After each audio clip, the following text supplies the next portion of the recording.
The Lord be with you.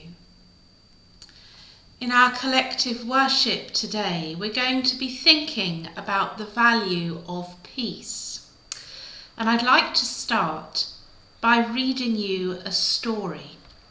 It's one you'll be very familiar with, I imagine, and it's called 5 Minutes Peace.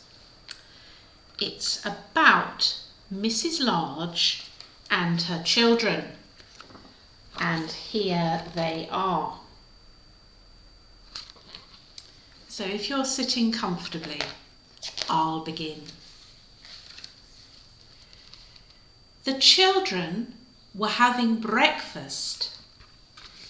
It was not a pleasant sight.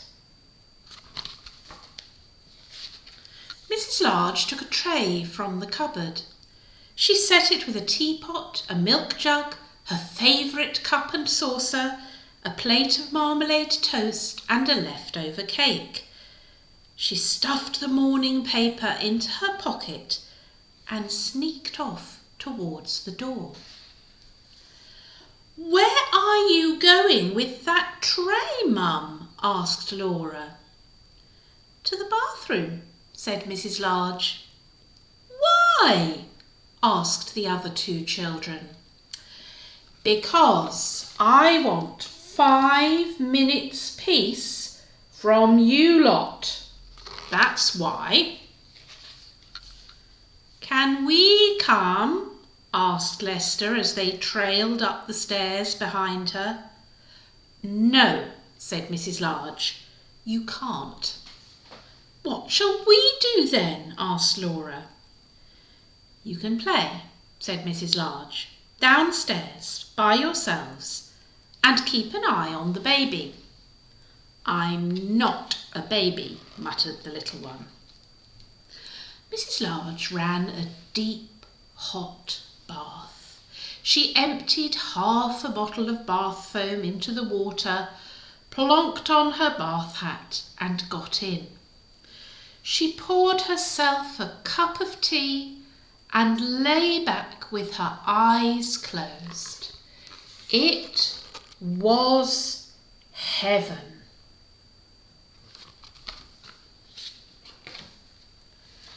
"Can I play you my tune?" asked Lester. Mrs. Large opened one eye. "Must you?" she said. "I've been practising," said Lester. "You told me to." "Can I, please, just for 1 minute?" "Go on then," sighed Mrs. Large. So Lester played. He played "Twinkle, Twinkle, Little Star" 3.5 times. In came Laura. "Can I read you a page from my reading book?" she asked. "No, Laura," said Mrs. Large. "Go out, all of you." "You let Lester play his tune," said Laura. "I heard. You like him better than me. It's not fair." "Oh, don't be silly, Laura," said Mrs. Large. "Go on then, just 1 page." So Laura read. She read 4.5 pages of Little Red Riding Hood. In came the little one with an armful of toys.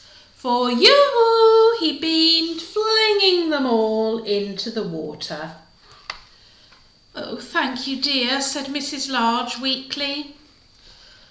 "Can I see the cartoons in the paper?" asked Laura. "Can I have the cake?" asked Lester. "Can I get in with you?" asked the little one. Mrs. Large groaned. In the end, they all got in. The little one was in such a hurry that he forgot to take off his pyjamas. Mrs. Large got out. She dried herself, put on her dressing gown and headed for the door. "Where are you going now, Mum?" asked Laura. "To the kitchen," said Mrs. Large. "Why?" asked Lester. "Because I want 5 minutes peace from you lot," said Mrs. Large. "That's why."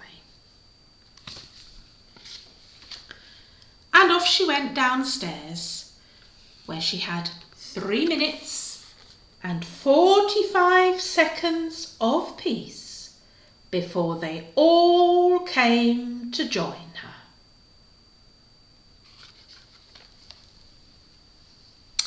I wonder why Mrs. Large needed peace. Perhaps you can think why. I imagine it was a very busy, very noisy household, and even in that short space of time, her children were all asking for different things.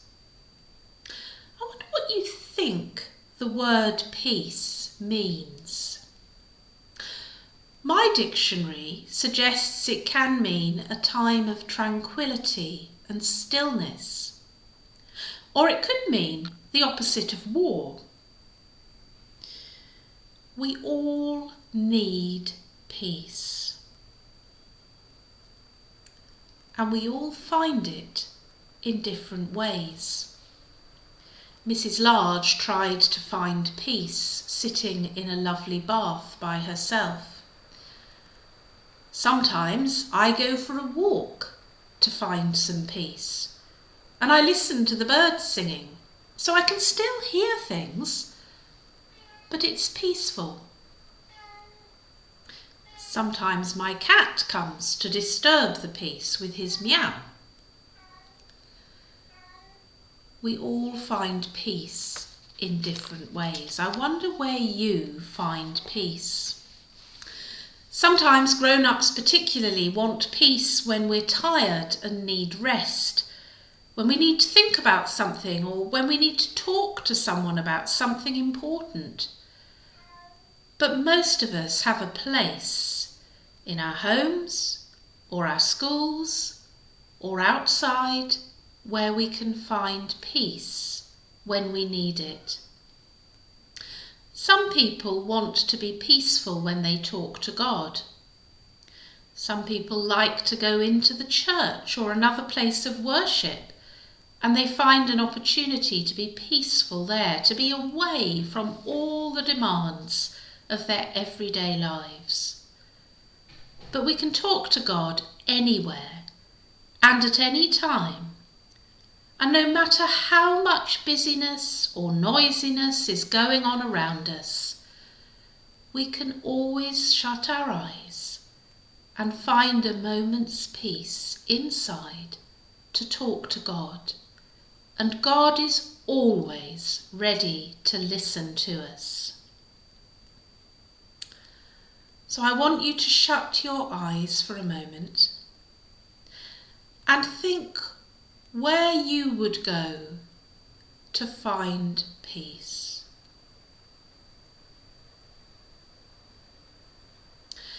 And if you can't go to that place, what would you do to find peace in the middle of a busy day?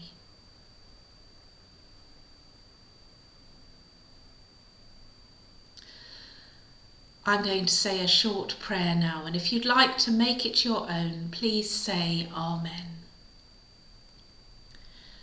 Dear God, thank you for the times when I need to be peaceful and can find peace. Please be with people who are scared, tired or troubled and cannot find the peace they need. Please help me to try hard to keep the peace and avoid unnecessary upset and hurt.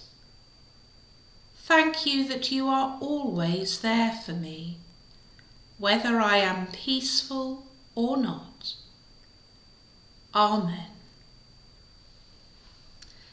So I wish you all a peaceful day.